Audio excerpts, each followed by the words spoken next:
Hi guys! Alrighty, so here to talk to you guys about Bachelorette season, I don't know what season it is, but episode 5 and 6. I'm sorry this video is coming kind of late, like I wanted to, oh dear, that light. Oh, look, my head blocks it. Don't know how to feel about that. Alright, but I was trying to get these to you a little faster, but I was not feeling well yesterday or the day before, and so yeah, so let's just hope this uploads quickly. Alright, now, they did season 5, no, episode 5 and episode 6 in the same week, Monday and Tuesday. It was back to back, two-parter episode thingy. Because a lot of explosive things happened, a lot of people went home, and it was just crazy. Alright, so first of all, I missed the first few minutes of episode 5 because I forgot it came on. I thought it was Sunday. Anyway, but what I did start with was, it was a date between Rachel and Josiah. And Josiah, even though he seems like a sweet guy, but he talks a lot. And sometimes it's like he's not really listening. And if he's listening, he's not absorbing the meaning. And Rachel started to feel that way, and she said so, and he didn't really seem to understand that. I think at one point she even said to him, she said, what did she say? Basically, she was like, I feel like you're not actually, I feel like we talk, but we're not getting deeper, and you're not asking me about me. He's sitting there and he's saying, oh, I see a future. I see we can do all of these things in the future. We can ride rainbows. We can get married. You're going to be my wife. But he hasn't asked her, how do you feel? What are you, And she said that, basically. And he was like, yeah. Cool. He didn't actually have a good response to it. And so after all was said and done, when the date was over, I could tell that I feel like Rachel was just like, I don't know. And meanwhile, he's in the one-on-one camera date went great. Everything's great. And I'm like, everything's not great, Josiah. You're not paying attention to her. But, alright. The next, she had her little one-on-one time with Peter, and everyone loves Peter. I feel like Peter is the fan favorite, and he is really cute, and he's sweet and everything. And they got close, and at first he wasn't physically close, because I can understand, if I were one of the guys, I would be really insecure about getting too physically close, because you're getting close to everybody, and that's one of the reasons I don't know how emotionally, I know that you have to be emotionally strong going into the show, because you have to know that you might not be the one picked, even though you're giving everything you've got, which is so heavy. But I'm sorry about that light. Sorry. But so Peter, he was being a little less close, but then they got in the hot tub and had a little hot tub makeout sesh, and it was steamy, and so that happened. Then she went with was it Jack? What did my notes say? Yeah, that's the name I got. She was talking to Jack, and that one fell through super quickly. It was remember before when it was what was his name? It's not Diggy. It's not Diggy, is it? I don't think so. But remember when the guy that she knew from her hometown, and they were he's younger than her, and he was like, oh, I feel like we're connecting, and she was just like, we're not. Well, she kind of did that to Jack, and at this point, I guess you kind of have to. So Jack was on a date with her, and I feel like he felt that they were vibing, but she was like, we're not vibing, and so Jack went home in the middle of the date. So that was unfortunate. And then, oddly enough, for the group date, Will ended up getting the date rose, and not Peter. And I saw her part with Will, but I thought Peter definitely got that date rose. Maybe it's just me. This has already been going for almost 5 minutes. I'm gonna try to wrap this up. Get rid of day 5. Boop. I have notes.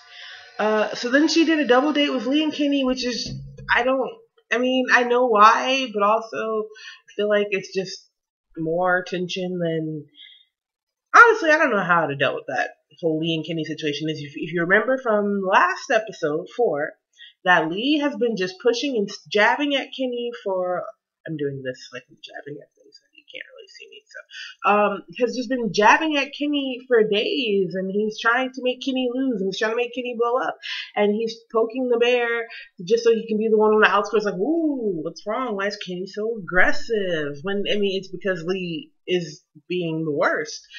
Um, so the double date was what it was, and then she talked to Lee alone, and he was like, blah blah blah. Kenny's just really aggressive, like he's so slimy, like the way he talks, the way he, ugh. But so he did his little spiel talking about Kenny tried to pull him out of a car, Kenny, kicked his dog, like it was just everything he could think of, and then Kenny had his little one-on-one time, and he was basically like, he's a liar, duh. Which, I mean, we all know that. So they went through that back and forth, and then Kenny went. I'm sorry, guys. It was like you know how your eyes do little floaty thingies. Well, I thought there was something in the air, and it's my eyes. But Kenny and Lee were back just talking, sitting there with each other by themselves as she was approaching, and for some reason Kenny started like some weird conversation where he was like, it's a beautiful day, and I'm just happy to be here. I don't know why he did that, but whatever. So that was the end of that episode, though. Like, nothing popped off. We were waiting for it to pop off, but nothing popped off because they were going to save it for the next day. Now, unfortunately, the next day, I also missed the beginning of that episode.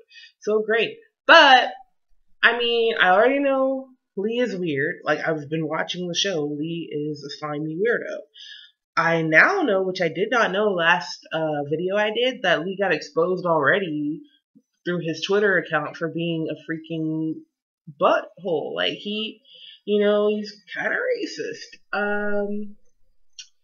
And was it also sexist? Was one of the tweets sexist or homophobic?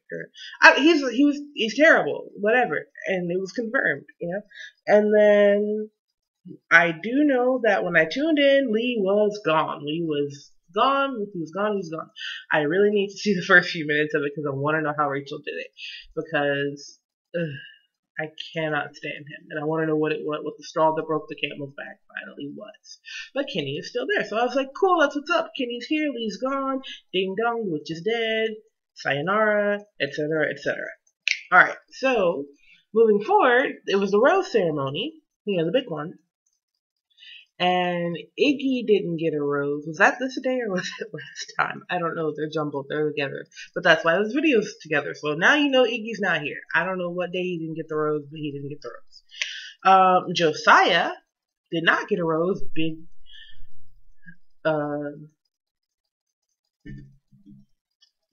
surprise. That's the word I was looking for. I'm trying to do this in one take because it's late and I don't want to edit.